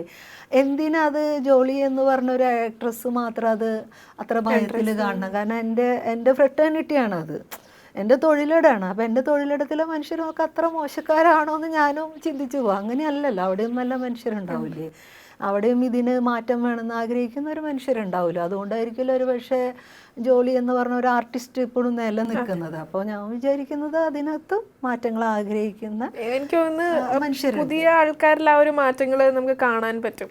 ഇപ്പം പലരോടും ഗസ്റ്റുകളോട് സംസാരിക്കുമ്പോഴും പറയണ്ട, പണ്ടുണ്ടായിരുന്ന ഒരു ലൊക്കേഷൻ ആ ഒരു കൾച്ചറല്ല ഇപ്പോൾ, ഒരുപാട് മാറ്റമുണ്ട്. പണ്ട് ഈ നടൻ നടി എന്നതിന് പകരം എല്ലാവരും ആർട്ടിസ്റ്റുകളാണ്. എല്ലാവരും ഒരേപോലെ അക്സെപ്റ്റ് ചെയ്യാനും ഒരേപോലെ കെയർ ചെയ്യാനും ഒരേപോലെ പറഞ്ഞു കൊടുക്കാനും ഒക്കെ. അതെന്താന്ന് വെച്ചാൽ മനുഷ്യർ എപ്പോഴും നമ്മൾ ഇവോൾവ് ചെയ്തുകൊണ്ടിരിക്കുക, നമ്മൾ നിന്നോടത്ത് നിൽക്കല. അപ്പോൾ മനുഷ്യൻ ഇങ്ങനെ പരിണമിച്ച് വരുന്ന ഒരു ജീവിയാണല്ലോ. അപ്പോൾ ആ പ്രോസസ്സിനകത്ത് പോകുമ്പോൾ ഗുണപരമായിട്ട് മാറുന്ന മനുഷ്യർ, രാഷ്ട്രീയ ശരികളെ കുറിച്ച് ചിന്തിക്കുന്നവർ, മനുഷ്യപക്ഷത്തു നിന്ന് ചിന്തിക്കുന്നവർ, അടിച്ചമർത്തപ്പെടുന്നവരുടെ പ്രശ്നങ്ങളെക്കുറിച്ച് മനസ്സിലാക്കുന്ന ഒരു ജനറേഷൻ അവിടെയുണ്ട്. അപ്പോൾ എനിക്ക് തോന്നുന്നു അത്രയ്ക്കും നമ്മൾ ഒരു ഭയപ്പാടോട് കൂടിയിട്ട്, കാരണം എനിക്ക് തോന്നുന്നു ഇപ്പോൾ ടീച്ചേഴ്സിന്, പോലീസുകാർക്ക്, അഡ്വക്കേറ്റ്, ഞാൻ പറഞ്ഞ ആർക്കാണ് ഇന്ന് ഒരു പൊസിഷൻ എടുത്തിട്ട് ജോലി ചെയ്യാൻ പറ്റുക? ഈവൺ ജേർണലിസ്റ്റുകൾക്ക് പോലും അത് പറ്റുന്നില്ല, ഇല്ലേ? പലർക്കും പലതരത്തിലുള്ള ശാസനകൾ കിട്ടുന്നുണ്ട്. ഇന്നത് എഴുതിക്കൂടാ, ഇന്നത് പറഞ്ഞുകൂടാ, ഇന്നത് നമ്മൾ എടുക്കൂല എന്നൊക്കെ. അപ്പം ഞാൻ പറഞ്ഞു ഇങ്ങനെ മൊത്തം മനുഷ്യർക്ക് നീതിയെക്കുറിച്ച് അല്ലെങ്കിൽ ജനങ്ങളുടെ പ്രശ്നത്തെക്കുറിച്ച് സംസാരിക്കാനൊക്കെ ഭയങ്കര ഉണ്ട്, റെസ്ട്രിക്ഷൻസ് ഉള്ള, സമ്മർദ്ദങ്ങളുള്ള ഒരു കാലത്താണ് നമ്മളെല്ലാവരും ജീവിക്കുന്നത്. അപ്പോൾ അതിനകത്ത് വ്യക്തിഗതമായിട്ടുള്ള ഒരു ധൈര്യവും ആർജവവും രാഷ്ട്രീയ നിലപാടിൻ്റെ പുറത്തൊക്കെ തന്നെയാണ് കുറച്ച് മനുഷ്യരെങ്കിലും ഇതൊക്കെ പറയുന്നത്. അതല്ലാതെ നമുക്ക് അങ്ങനെ അത്തരം രാഷ്ട്രീയം സംസാരിക്കുന്ന മനുഷ്യന്മാരെ ഹോൾഡ് ചെയ്യാനുള്ള ഒരു രാഷ്ട്രീയ പ്ലാറ്റ്ഫോം പോലും ഇല്ല. എല്ലാം അങ്ങോട്ടും ഇങ്ങോട്ടും തല്ലും പേടിയാണല്ലോ. അങ്ങനെ മനുഷ്യന്മാരെ കളക്റ്റീവായിട്ട് ഇതൊക്കെ ചിന്തിക്കുന്ന ഇത്രയും പൊട്ടൻഷ്യലുള്ള മനുഷ്യന്മാരെ നമ്മൾ കളക്റ്റീവായിട്ട് ഒരു പ്ലാറ്റ്ഫോമിൽ നിർത്തിയിട്ട് വേറൊരു സാമൂഹിക സാധ്യത ഉണ്ടല്ലോ എന്ന് ചിന്തിക്കുന്ന ഒരു രാഷ്ട്രീയ പാർട്ടി പോലും ഇല്ല ഇവിടെ. അപ്പോൾ പിന്നെ നമ്മളതാണ് നമ്മളെ കാലത്തിൻ്റെ പ്രശ്നം എന്ന് മനസ്സിലാക്കിക്കൊണ്ട് തന്നെ ഇടപെട്ട് ജീവിക്കാനേ പറ്റൂ. അത് ഫിലിം ഇൻഡസ്ട്രിയിൽ മാത്രമായിട്ട് ഇനി ആ സ്ട്രെസ് ഉണ്ടാവാൻ പോകുന്നില്ല, അതെല്ലാ ഇൻഡസ്ട്രിയിലും ഉണ്ട്, എല്ലാ വർക്ക് സ്പേസിലും ഉണ്ട്. അത് നിങ്ങൾക്ക് ഇന്നതേ പറയാൻ പാടും. എന്തിന്? ഫേസ്ബുക്ക് എല്ലാ ലിബർട്ടിയും തന്നതാ. എപ്പോൾ നോക്കിയാലും നമുക്കിപ്പോൾ വാണിംഗ് ആണ്. 1 മണിക്കൂറിന് നിങ്ങളെ റെസ്ട്രിക്റ്റ് ചെയ്തു എന്തായിരിക്കും എന്നറിയോ? അവരെ കമ്മ്യൂണിസ്റ്റ് നമ്മളവിടെ തെറി വിളിച്ചിട്ടില്ല, വധഭീഷണി ഇട്ടിട്ടില്ല, നമ്മൾ ആരോടും എന്തെങ്കിലും വെല്ലുവിളിച്ചിട്ടില്ല. നമ്മുടെ നിലപാട് പറയുകയോ നമ്മുടെ നിലപാടിന് യോജിക്കുന്ന ഒരു സ്റ്റാറ്റസിന് ലൈക്ക് അടിക്കുകയോ കമൻ്റ് എഴുതിയൊക്കെ നമുക്കപ്പോൾ വാണിംഗ് ആണ്. അപ്പോൾ പിന്നെ എന്താണ് പറയാനുള്ളത്? അത്രയ്ക്കും നമ്മൾ മോണിറ്റർ ചെയ്യപ്പെടുന്നുണ്ടെന്ന്. വ്യക്തി ഇല്ല ഇവിടെ. നമ്മളെ വെറും വിചാരമാണ് നമ്മൾ ഭയങ്കര സ്വതന്ത്രമാണ്. ഇല്ല, നമ്മളത്രയും ഇൻഫർമേഷൻ്റെ ഉള്ളിൽ നിൽക്കുമ്പോഴും നമ്മളത്രയും റഡാറിൻ്റെ അകത്താണ്, പലതരം റഡാറിൻ്റെ അകത്താണ്. അപ്പം അങ്ങനെ വ്യക്തി സ്വാതന്ത്ര്യം, സർവൈലൻസ് റഡാറിൻ്റെ അകത്താണ്. നമുക്ക് ഈ പറയുന്ന ഒന്നുമേ ഇല്ല, നമുക്കൊന്നുമില്ല സത്യത്തിൽ. നമ്മുടെ ചിന്ത പോലും പോയിക്കൊണ്ടിരിക്കുകയാണ്, അത് ആരൊക്കെയോ ക്യാപ്ചർ ചെയ്തുകൊണ്ടിരിക്കുകയാണ്, അത്രയേ ഉള്ളൂ. ഈ 2013, 14, 15 ആ ഒരു കാലഘട്ടം സമരങ്ങളുടെയും പ്രൊട്ടസ്റ്റുകളുടെയും ഒക്കെ ഒരു കാലഘട്ടമായിരുന്നല്ലോ. അന്ന് പലപ്പോഴും ശബ്ദമുയർത്തിയ സമയത്ത് അതിനെതിരെ നിന്നവർ അല്ലെങ്കിൽ അതിനെതിർത്തവർ കുറേ ഉണ്ടാവും. പക്ഷെ ഇപ്പം അങ്ങനെ അന്ന് എതിർത്തവർ ഇപ്പോൾ സപ്പോർട്ട് ചെയ്യുന്ന ആ ഒരു ഇതിലേക്ക് മാറിയോ? പലരും ഫ്രണ്ട്സ്, സുഹൃത്തുക്കളാണെങ്കിലും ബന്ധുക്കളാണെങ്കിലും ഒക്കെ അതൊക്കെ മാറി. അന്ന് വളരെ പരിഹാസത്തോടു കൂടി എന്താണ് അവളൊക്കെ ചെയ്യുന്നത്, എന്ത് കാര്യത്തിന്, കുട്ടികളെ നോക്കി കുടുംബം നോക്കിയിരുന്നൂടെ. അപ്പോൾ അങ്ങനെ കണ്ടിരുന്ന മനുഷ്യർക്കൊക്കെ ഇപ്പോൾ ഭയങ്കര ബഹുമാനവും അവൻ്റെ സ്നേഹമുണ്ട്, അവരുടെ ആളാണ് ഞാൻ. അതെന്തുകൊണ്ടായിരിക്കും? സിനിമ തന്ന ഒരു പ്രിവിലേജ്, സിനിമ തന്നെ തന്നതാണ്. അപ്പോൾ സിനിമയിലെ വിസിബിലിറ്റിയും, കാരണം നമ്മളെപ്പോഴും എന്ത് തൊഴിലെടുത്ത്, ഇപ്പം ഞാനൊരു സയൻറ്റിസ്റ്റ് ആണെന്ന് പറഞ്ഞാൽ പോലും നിങ്ങൾക്ക് എന്നെ ഇൻ്റർവ്യൂ ചെയ്യാൻ ഇഷ്ടമുണ്ടാവുന്നില്ല. ഞാനൊരു സയൻറ്റിസ്റ്റാണ്, ഞാനൊരു IAS ഓഫീസറാണ്, ഞാൻ അങ്ങനെ IAS എടുത്ത് ജോലി ചെയ്യുന്നു, അല്ലെങ്കിൽ ഞാനൊരു ഡോക്ടറേറ്റ് എടുത്ത് പഠിപ്പിക്കുന്നു. ഇതുകൊണ്ടൊന്നും നമ്മൾ 4 ആളുടെ ഉള്ളിൽ റെക്കഗ്നൈസ് ചെയ്യപ്പെടണമെന്നില്ല. പക്ഷെ ഞാനൊരു സിനിമ ഒരു മാസ്മരിക ലോകമാണ്, ഒരു മായാലോകമാണ് മനുഷ്യരുടെ മുന്നിൽ. ആ വെള്ളിത്തിരയിൽ എന്താ മനുഷ്യരെ നമ്മൾ നിഴലായി കാണുന്നതാണ് ഒരു വെള്ളിത്തിരയിൽ. ഈ മനുഷ്യന്മാർ റിയൽ ലൈഫിൽ വന്നിരുന്ന് അവർ നമ്മളോട് അവരുടെ ലൈഫിനെ പറയുന്നത് കേൾക്കാൻ ഒരു കൗതുകമാണ്. അത് ഒരു സ്ക്രീനിന് മാത്രമുള്ള ഒരു സാധ്യതയാണ് അത്. ഈവൻ നമ്മളെ നിർഭാഗ്യത്തിന് നാടകക്കാർക്ക് പോലും ആ ഒരു രണ്ട് അഭിനയം തന്നെയാണ് അല്ലേ. പക്ഷെ ആ നാടകക്കാരെ നിങ്ങൾ ആരെങ്കിലും ഇവിടെ കൊണ്ടിരുത്തി എന്തെങ്കിലും എത്രയോ നല്ല നാടകക്കാരുണ്ട്, എത്രയോ നാടകം സംവിധാനം ചെയ്യുന്നവരുണ്ട്. എത്ര പേർക്ക് ഈ സ്ക്രീനിൽ കിട്ടുന്ന ആളുകൾക്കുള്ള വിസിബിലിറ്റി കിട്ടുന്നുണ്ട്, അല്ലെങ്കിൽ ഫാൻ ബേസ് ഉണ്ട്. അപ്പോൾ അതൊരു സ്ക്രീൻ തരുന്ന ഒരു വലിയ പ്രിവിലേജ് തന്നെയാണത്. അപ്പോൾ അതുകൊണ്ടായിരിക്കും ചിലപ്പോൾ ജോളി എന്ന് പറഞ്ഞൊരു സ്ത്രീക്ക് ഇവിടം വരെ ഇരുന്നിട്ട് ഇത്രയും കാര്യങ്ങൾ പറയാൻ പറ്റും. ഒരുപക്ഷെ ഈ പുസ്തകം പോലും ഗൂസ്ബറി പബ്ലിക്കേഷൻ എന്നോടത് ആവശ്യപ്പെടുന്നത് പോലും ജോളി എന്ന് പറഞ്ഞ സ്ത്രീ ആക്ടിവിസ്റ്റ് ആയതുകൊണ്ട് മാത്രമല്ല, നടിയും കൂടി ആയതുകൊണ്ട് ആയിരിക്കുകയാണ് അല്ലേ. അപ്പം എനിക്ക് തോന്നുന്നു അതുണ്ട്, അങ്ങനെ മനുഷ്യർക്ക് അങ്ങനത്തെ താല്പര്യങ്ങളൊക്കെ ഉണ്ടെന്ന്. നമ്മളെ കൂടെ നിൽക്കുന്ന ആളുകൾക്ക് എന്തോ ഫെയിം ഉണ്ടെന്ന് തോന്നുകയാണ്. അപ്പം നമുക്കതിൽ സന്തോഷമല്ല. അപ്പം എന്നോടൊക്കെ എത്ര ആളുകൾ ചോദിക്കുന്ന, ഇപ്പം എൻ്റെ കൂടെ അഭിനയിച്ച തീരെ പോപ്പുലർ അല്ലാത്ത ആളുകൾ അറിയുമെന്നല്ല ചോദിക്കുക. അവരിപ്പോഴും എന്നോട് മോട്ടിനുണ്ടോ മോഹൻലാലുണ്ടോ അവരൊക്കെ എങ്ങനെയാ എക്സൈറ്റഡ് ആണ്. അപ്പം ഞാനിപ്പോൾ അയാളെങ്ങനെയാ ഉണ്ടോ, അപ്പം ഇത്തരം കാര്യങ്ങൾ അറിയാൻ ഭയങ്കര എക്സൈറ്റ്മെൻ്റ് ഉണ്ട് ആളുകൾക്ക്. നേരെ മറിച്ചപ്പോൾ നമ്മളൊരു സമരത്തിന് പോയി അല്ലെങ്കിൽ മുഖ്യമന്ത്രിനെ കാണാൻ പോയി അവരെ കണ്ടിട്ട് എന്ത് പറഞ്ഞു, മുഖ്യമന്ത്രി ഇങ്ങനെ പെരുമാറുന്ന ഒരിക്കലും ചോദിക്കില്ല. നമുക്ക് കുറച്ചും കൂടി അടിസ്ഥാനപരമായിട്ടുള്ള വലിയ വിഷയം അതായിരിക്കും. പക്ഷെ നമ്മളൊരു പാനലൊക്കെ ഉണ്ടാക്കി ഇവരെ പോയി കണ്ടു വന്നിട്ട് ഒരു മനുഷ്യർക്ക് അത് അറിയണ്ട. നിങ്ങൾ ആഭ്യന്തരമന്ത്രിനെ കണ്ടോ, മുഖ്യമന്ത്രി വേണോ, അറിയണ്ടല്ലോ. അപ്പോൾ ഇതൊക്കെ ഉണ്ട്, ഇത്തരം കൗതുകങ്ങളൊക്കെ ഉണ്ട്. അപ്പോൾ അതിനെ നമ്മൾ അർത്ഥത്തിൽ ഞാൻ മനസ്സിലാക്കുന്നുണ്ട് ആ ഒരു സ്നേഹം വരുന്നത് എവിടെ നിന്നാണ്. പക്ഷെ എനിക്ക് ഏത് കാലത്തും എൻ്റെ ഒപ്പം ഉണ്ടായിരുന്ന ഫ്രണ്ട്സ് ഇപ്പോഴും ഉണ്ട്. ഞാൻ സീറോയിൽ കിടക്കുമ്പോഴും ഉള്ള അതേ ഫ്രണ്ട്സ് ഉണ്ട്. പിന്നെ പുതിയ ഫ്രണ്ട്സുകളൊക്കെ ആഡ് ചെയ്ത് വരുന്നുണ്ട്. അത് ഒരു പക്ഷേ ഇപ്പോൾ കാണുന്ന ജോളി ചേച്ചീനെ അവരുടെ വർത്തമാനങ്ങളെയൊക്കെ ഇഷ്ടപ്പെട്ടിട്ട് വരുന്ന പ്രത്യേകിച്ച് ഒരുപാട് സ്ത്രീ സുഹൃത്തുക്കൾ, എനിക്കാണ് നിങ്ങളുടെ പ്രായക്കാർ തൊട്ട് കുഞ്ഞു കുട്ടികൾ, ഞാൻ പറയുന്നത് വുമൺഹുഡ് സിസ്റ്റർഹുഡ് ആ ഒരു ഇതിനെ വളരെ മനോഹരമായിട്ട് ജോളി ചേച്ചി എന്ന് പറയുമ്പോൾ എല്ലാവർക്കും സ്ത്രീകൾക്ക് അല്ലെങ്കിൽ ആ ഒരു സ്നേഹമാണ് ഒരു ചേച്ചി, ഒരു അമ്മ എന്നുള്ളത്. അതുണ്ട്. കുറേ ചെറിയ പ്രായത്തിൽ എനിക്ക് കിട്ടുന്ന പേരാണ് ജോളി അമ്മ എന്ന്. എനിക്ക് അറിയാം, ഞാൻ അമ്മ വന്നതിലും മുന്നേ എന്നെ എല്ലാവരും ജോളി അമ്മ എന്ന് വിളിക്കുക. എനിക്കതിൽ വലിയ പ്രശ്നമൊക്കെ ഉണ്ടെങ്കിലും പിന്നെ എനിക്ക് അവർക്ക് അതൊരു സന്തോഷമല്ല, എന്താണെന്നറിയില്ല. പക്ഷേ ഇപ്പം എനിക്ക് ഏറ്റവും കൂടുതൽ എനിക്ക് സന്തോഷം തരുന്ന ഒരു കാര്യം എന്ന് പറഞ്ഞാൽ, എൻ്റെ ഈ ബുക്ക് വന്നതിന് ശേഷം ഒരുപാട് സ്ത്രീകളാണ് എന്നെ വിളിക്കുന്നത്, ചെറിയ കുട്ടികളടക്കം. അത് എന്നെ സംബന്ധിച്ച് എൻ്റെ മക്കളുടെ പ്രായമുള്ളവരടക്കം, എൻ്റെ പ്രായത്തിലും മുതിർന്നവരൊക്കെ വിളിക്കുന്നു. അവരിങ്ങനെ സംസാരിക്കുന്നു, അവർക്ക് എന്നെ കാണണം, ഇനി കാണുമ്പോൾ കുറച്ച് നേരം സംസാരിക്കണം. പിന്നെ ഫോൺ നമ്പർ ഉള്ളതുകൊണ്ട് അവർ എന്നെ വിളിച്ച് സംസാരിക്കുന്നു. അപ്പോൾ എനിക്ക് ഈ ഒരു മാസമായിട്ട് ഞാൻ അനുഭവിക്കുന്ന ഒരു വലിയ സന്തോഷം, അതേസമയം വലിയൊരു വേദനയും അതാണ്. സ്ത്രീകളുടെ പ്രശ്നങ്ങൾക്കൊന്നും ഒരു അറുതിയില്ലേ. അപ്പം ഈ അറുതിയില്ലായ്മ വരുന്നത് സ്ത്രീകളുടെ കുഴപ്പമുണ്ടോ പുരുഷൻ, ഈ സിസ്റ്റത്തിനകത്ത് നമുക്ക് ഈ ഒരു കാപഢ്യത്തെ മെയിൻറ്റെയിൻ ചെയ്യേണ്ടി വരുന്നു എന്നുള്ളത് മനുഷ്യർക്ക് റിയലാവാൻ പറ്റുന്നില്ല. അതിൻ്റെ സഫോക്കേഷൻ മനുഷ്യർ നന്നായിട്ട് അനുഭവിക്കുന്നുണ്ട്. ശരിക്കും ഈ പുസ്തകം ഒരു രീതിയിലും മറ്റൊരാൾക്ക് കണക്റ്റഡ് ആവില്ല എന്നുണ്ടെങ്കിൽ ചേച്ചിനെ വിളിച്ച് സംസാരിക്കുകയോ എടുക്കുകയും ചെയ്യില്ല. അപ്പം ഇതിനകത്തിൽ പറയുന്ന ഓരോ കാര്യങ്ങളും അവർക്കൊന്നെങ്കിൽ അത് മനസ്സിലാക്കാൻ, ആ പെയിൻ മനസ്സിലാക്കാൻ പറ്റുന്നുണ്ടല്ലെങ്കിൽ അവരെ അവരുടെ ലൈഫ് അതാണ് ഞാൻ മനസ്സിലാക്കുന്നത്. കാരണം ഇവർക്ക് ഇത് മനസ്സിലാകുന്നതെന്ന് വെച്ചാൽ അവർ പറഞ്ഞു വെച്ചാൽ ഇതൊക്കെ ഞങ്ങളുടെയും ജീവിതമാണല്ലോ, ഞങ്ങളും ഇതിലൂടെയാണ് പോയിക്കൊണ്ടിരിക്കുന്നത്, ഇത് തന്നെ ഞങ്ങൾ എപ്പോഴെങ്കിലും എഴുതണം പറയണം. അപ്പം ഞാൻ പറഞ്ഞു വെച്ചാൽ നമ്മളെല്ലാവരും സ്ത്രീകളെന്നല്ല മനുഷ്യർക്കെല്ലാം കഥകളുണ്ട്. ജീവിതം എന്ന് പറയുന്നതാണ് ഒരു കലാരൂപം. അപ്പം അതിൽ കലയുണ്ട് അല്ലേ. അപ്പം എഴുത്ത് മാത്രമല്ല, നമ്മൾ ജീവിതത്തെ ബേസ് ചെയ്തിട്ട് തന്നെയാണല്ലോ സിനിമകൾ ഉണ്ടാവുന്നതും എല്ലാതും, കലയും സാഹിത്യവും എഴുത്തൊക്കെ ഉണ്ടാകുന്നത്, രാഷ്ട്രീയമൊക്കെ എല്ലാം നമ്മളെ ജീവിതത്തെ ബേസ് ചെയ്തിട്ടാണ്. അപ്പം ഞാൻ പറഞ്ഞതെന്ന് വെച്ചാൽ മനുഷ്യർക്ക് ഇതിനെ എക്സ്പ്രസ് ചെയ്യാനുള്ള ത്രാണികൾ ഉണ്ടാക്കുക എന്ന് പറയുന്നത് എനിക്ക് സന്തോഷമുള്ളൊരു കാര്യം. കാരണം അവർ അറ്റ്ലീസ്റ്റ് എന്നെ വിളിച്ചിട്ട് അവരെ പ്രശ്നങ്ങൾ, ഇപ്പോൾ ഓരോ കുട്ടിയൊക്കെ വിളിച്ചിട്ട് എനിക്കൊന്ന് സംസാരിച്ചാൽ മതി എന്നാണ് പറയുന്നത്. അപ്പോൾ ഞാൻ നോക്കുമ്പോൾ അതിനുള്ള അവർക്ക് ഒരു കോൺഫിഡൻസ് ഞാൻ കൊടുക്കുന്നുണ്ടല്ലോ, ഒന്ന് ഞങ്ങൾ വിളിച്ചോട്ടെ എന്ന് ചോദിക്കുന്നു. അപ്പോൾ എനിക്ക് അതൊക്കെ ഭയങ്കര സന്തോഷമുണ്ടായ ഒരു കാര്യം.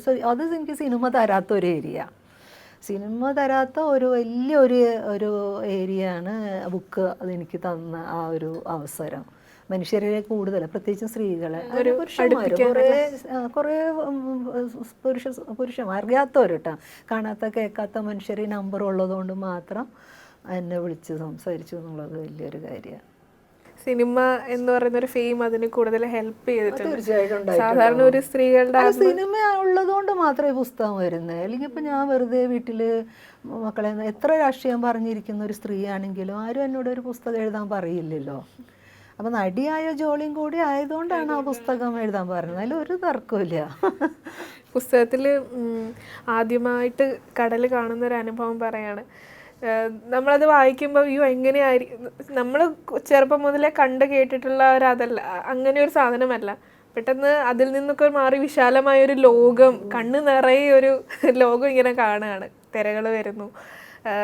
ശരിക്കും എഴുതുന്നതിനപ്പുറം നമ്മൾ ആ കാര്യങ്ങളൊക്കെ ഇങ്ങനെ എഴുതുമ്പോൾ ഇതിൽ കൂടുതൽ എങ്ങനെയാണ് എക്സ്പ്രസ് ചെയ്യുക എന്നുള്ളൊരു തോട്ട് ഉണ്ടായിട്ടില്ലേ പലപ്പോഴും പല സന്ദർഭങ്ങളിലും? കാരണം എന്ന് വെച്ചാൽ അത് ചിലതൊക്കെ നമുക്ക് എക്സ്പ്ലെയിൻ ചെയ്യാൻ പറ്റാത്തതാണ് നമ്മുടെ ഇമോഷൻസ്, അല്ലേ? ബിയോണ്ട് വേർഡ്സ് ആണ് നമ്മൾ ആ ഫീലിങ്സ് ഇമോഷൻസൊക്കെ. അപ്പോൾ എനിക്ക് ഈ കടൽ കാണുമ്പോഴുള്ള ഒരു അന്താളിപ്പ് എന്ന് പറഞ്ഞാൽ ഈ കാറ്റ് വന്നടിച്ചിട്ട് നമുക്ക് മൂക്കിലൊക്കെ കയറിയിട്ട് നമുക്ക് ഇത്രയും നമ്മളൊരു പുഴയോ കടലോ കാണുന്ന അതിനകത്ത് ഒരു കൃത്യം ഒരു ഭൂപ്രകൃതി അടയാളം. ഇതെന്ന് വെച്ചാൽ നമ്മൾ നോക്കുമ്പോൾ കാണാൻ എല്ലാറ്റത്തും വെള്ളം വെള്ളം വെള്ളം മാത്രമാണ്. അത് ആദ്യമായിട്ടൊരു ഒരു കുട്ടി കാണുമ്പോഴുള്ളൊരു അത്ഭുതം ഉണ്ടല്ലോ. കാരണം നമ്മൾ ഇത്ര ഒരു കര കണ്ട് വന്ന ഒരാൾ എത്ര വിശാലമായിട്ടാണ് ഈ കടലിങ്ങനെ കിടക്കണമെന്നുള്ളത് ആലോചിക്കുമ്പോഴേ ഇത്രയും വലിയ കാര്യമാണല്ലോ എൻ്റെ അമ്മ പറയാൻ ശ്രമിച്ചത് എന്നുള്ളത്. എന്താണെന്നറിയില്ല. പിന്നെ എനിക്കെന്ന് വെച്ചാൽ ഞാൻ പറയാം ഭയങ്കര അമ്മയോട് ഇഷ്ടമുള്ള ഒരാളാണ്. എനിക്ക് അമ്മ എന്ന് പറഞ്ഞാൽ എപ്പോഴും ഞാൻ ആലോചിക്കും, അമ്മ അവിടെ ഒടിഞ്ഞു മുറിഞ്ഞാണെങ്കിലും ജീവനോടെ അവിടെ കിടന്നാൽ മതിയായിരുന്നു. ചിലപ്പോൾ ഒരു പക്ഷേ ഞാൻ ഈ 1 കിലോമീറ്റർ നടക്കുന്നത് 10 കിലോമീറ്റർ നടക്കാനുള്ളൊരു ഊർജ്ജം എനിക്കുണ്ടാവും. എനിക്കങ്ങനെ ഞാൻ ഭയങ്കരമായിട്ട് മനുഷ്യരിൽ തൂങ്ങുന്ന ഒരാളാണ്. ഇമോഷണലി ഭയങ്കര തൂങ്ങുന്ന, എനിക്ക് അങ്ങനെ ഇല്ലാതെ പറ്റാത്ത ഒരാൾ. എനിക്ക് ഒറ്റയ്ക്ക് ജീവിക്കാൻ ഇഷ്ടമല്ല. അത് ബാലുവിന് പറയുന്ന കാര്യമാണ്. ഞാൻ എപ്പോഴും പറയും, അയ്യോ എനിക്ക് ആലോചിക്കാൻ വയ്യ ഒറ്റയ്ക്കൊക്കെ എങ്ങനെയാണ് മനുഷ്യർ ജീവിക്കുക. നമുക്ക് ആവശ്യമുള്ളപ്പോൾ ഒരു ഏകാന്തത വേണം, പക്ഷെ അത് നമുക്ക് ഉറപ്പുണ്ടാവണം നമുക്ക് തിരിച്ച് അവിടെ നമ്മുടെ മനുഷ്യരുണ്ടെന്ന്. അതല്ലാതെ എനിക്ക് ഒറ്റയ്ക്ക് ജീവിക്കാൻ ഇഷ്ടമില്ലാത്ത ഒരാളാണ്. അപ്പോൾ എന്നെ സംബന്ധിച്ച് ആ കുട്ടി ഞാൻ പറഞ്ഞില്ലേ ചെവി കേൾക്കില്ല, ഹെൽത്ത് ഇഷ്യൂസ് ഉണ്ട്, എനിക്ക് ടോൺസിൽസ് എല്ലാം കുറേ സർജറികളൊക്കെ ചെയ്തിട്ടുണ്ട്. അപ്പോൾ എനിക്ക് എപ്പോഴും അമ്മയുണ്ടായിട്ടുണ്ട്. ഞാൻ അമ്മയെ അല്ലാതെ എൻ്റെ വളർച്ചയുടെ കാലഘട്ടത്തിൽ ഞാൻ ഒരു മനുഷ്യനെ ഞാൻ കാണുന്നില്ല. അതിൻ്റെ ഒപ്പം അങ്ങനെ ചേച്ചിയുണ്ട്. ചേട്ടൻ്റെ ഒക്കെ കൂടെ ഞാൻ അധികം കാലം ജീവിച്ചിട്ടില്ല. കാരണം ഞാൻ 6 വയസ്സുള്ളപ്പോൾ അവിടെ പോകുന്നു, ചേട്ടൻ 6 മാസം കഴിയുമ്പോൾ ഇങ്ങോട്ട് പോരുന്നു. പിന്നെ ഞാൻ ഇങ്ങോട്ട് പോരുമ്പോഴൊക്കെ ചേട്ടൻ അവിടെയാണ്. പിന്നെ ചേട്ടനെ ഞാനിങ്ങനെ ഒരു ഗസ്റ്റ് റോളിലാണ് കാണുന്നത്. അപ്പോൾ ഒരു ആങ്ങള പെങ്ങള ബന്ധത്തിൻ്റെ ആ ഒരു എന്താണ് അതിൻ്റെ ഒരു ഊഷ്മളത, അതിൻ്റെ ഒരു റെസ്പോൺസിബിലിറ്റി, ഇതൊന്നും മനസ്സിലാക്കി ജീവിക്കാനുള്ളൊരു സാധ്യത എനിക്ക് ഉണ്ടായിട്ടില്ല. പിന്നെ കളിക്കൂട്ടുകാരി പോലെ 2.5 വയസ്സിൻ്റെ വ്യത്യാസം കഷ്ടമുള്ളൂ ഞാനും ചേച്ചിയും. പിന്നെ അവൾ 18 വയസ്സിൽ അവൾ കല്യാണം കഴിഞ്ഞ് പോയി. അപ്പോൾ അമ്മൂമ്മ, ഞാൻ, ചേച്ചി, അമ്മ, ഇങ്ങനെ ഒരു ലോകമായിരുന്നു ഞങ്ങളുടെ. അതിനിടയ്ക്ക് അപ്പച്ചൻ്റെ അമ്മയുടെയും കൂടെ ഒരു പക്ഷേ ഏറ്റവും കൂടുതൽ ഉണ്ടായ ഒരാൾ ഞാനായിരിക്കും. അപ്പോൾ വളരെ കുറച്ച് കാലമാണ് ഇവർ തമ്മിലുള്ളൊരു നല്ല സമയങ്ങൾ ഞാൻ കണ്ടിട്ടുള്ളൂ, വളരെ അപൂർവമായിട്ട്. അതർവൈസ് എന്നൊക്കെ പറഞ്ഞാൽ എപ്പോഴും കീരിയും പാമ്പും പോലെയൊന്നും അറിയില്ലേ. അത് കീരിയും പാമ്പും പോലെയൊന്നുമല്ല, നമ്മൾ ഒരു വയലൻസ് ഉണ്ടാവും എന്ന് ഭയന്ന് ജീവിക്കുകയാണ്. അപ്പോൾ രാത്രി ഞങ്ങൾ ഉറങ്ങണമെങ്കിൽ ഇവർ ഉറങ്ങണം, അപ്പച്ചൻ ഉറങ്ങണം എന്നുള്ളത്. അപ്പോൾ എനിക്ക് അപ്പച്ചനെ കുറിച്ചൊരു പാവം മനുഷ്യനാണ്.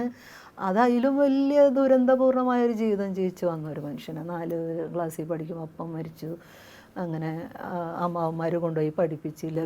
പിന്നെ അപ്പച്ചൻ്റെ ചൈൽഡ്ഹുഡ് ട്രോമ.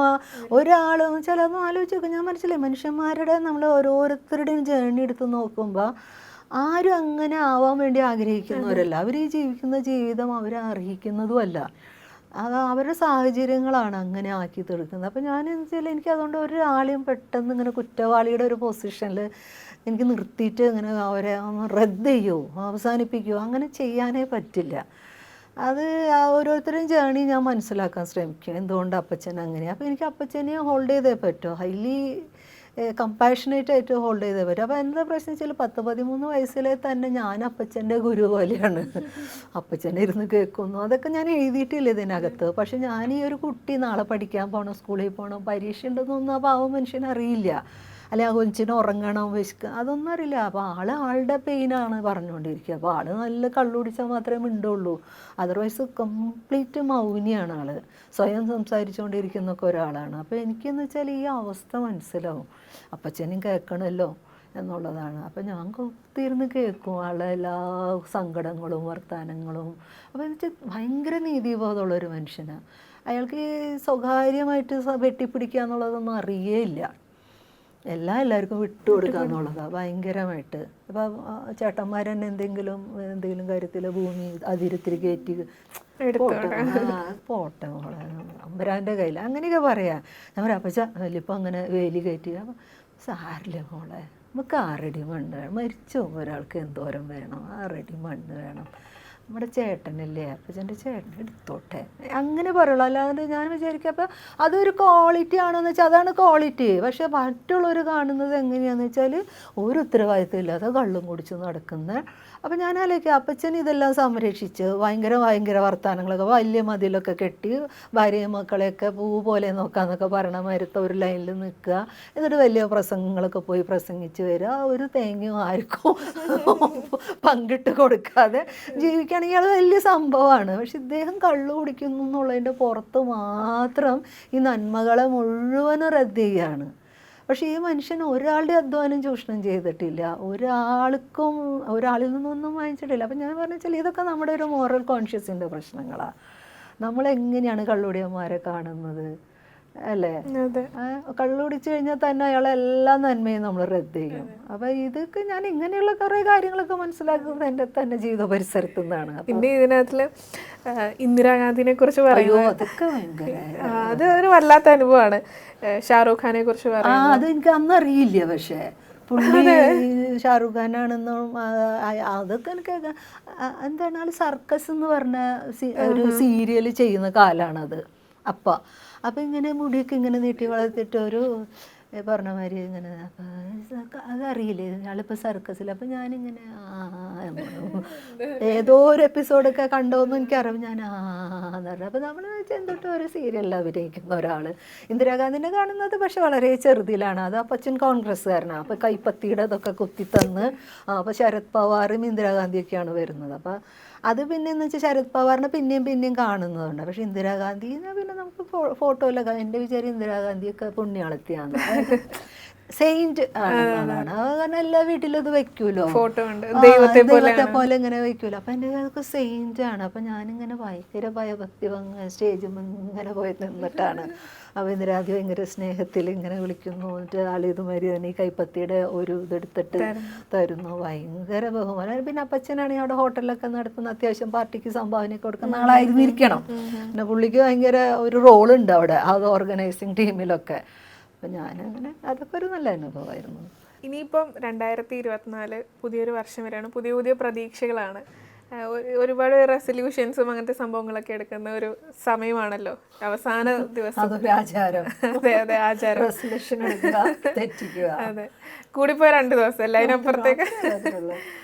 എന്തൊക്കെയാണ് 2024 പുതിയ പ്രതീക്ഷകൾ എന്ന് പറഞ്ഞാൽ എനിക്ക് 2024 വരുമ്പോൾ ഏതൊരു സമയത്തുണ്ടല്ലോ ഒരു ഇയർ എൻഡ് ചെയ്യുന്നു, പുതിയത് വരുമ്പോൾ നമുക്ക് അയ്യോ ഈ കൊല്ലം ചെയ്യാൻ പറ്റാത്തത്, ഈ കൊല്ലം നടക്കാത്തതൊക്കെ ഈ കൊല്ലം പുതിയ കൊല്ലം നടക്കണേ എന്നുള്ള ആഗ്രഹവും പ്രതീക്ഷയൊക്കെ എനിക്കുണ്ട്.